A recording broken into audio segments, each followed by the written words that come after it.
Hello বন্ধুরা, আজকে তোমাদের সাথে শেয়ার করবো ঘুগনি আর ময়দা রুটির রেসিপি। ফার্স্টে ঘুগনিটা সকালে আমি ভিজিয়ে রেখেছিলাম, তারপর প্রেসার কুকারে দিয়ে ভালো করে সিটি মেরে নিলাম।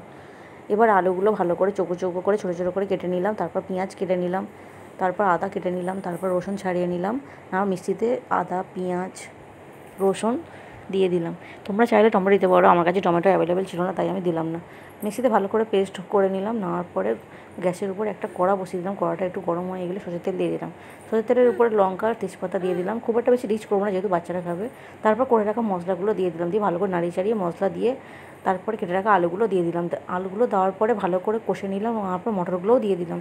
দেওয়ার পরে জল দিয়ে ভালো করে মটরগুলো সিদ্ধ করতে দিয়ে দিলাম। তারপর আটার ডোটা তৈরি করে নিলাম। ফার্স্টে ময়দা নিয়ে নিলাম।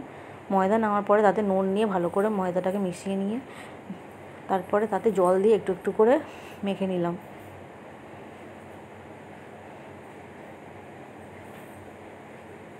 ময়দাটা ভালো করে মেখে নেওয়া হয়ে গেছে। এবারে লেচি করে নিয়ে ময়দাটা ভালো করে রুটির মতো রুটির শেপে গোল গোল করে একটা একটা করে বেলে নিলাম। দেখো কত সুন্দর গোল হয়েছে। এবার একটা একটা করে ভেজে নিয়ে ঝাঁটুতে ভেজে নিলাম।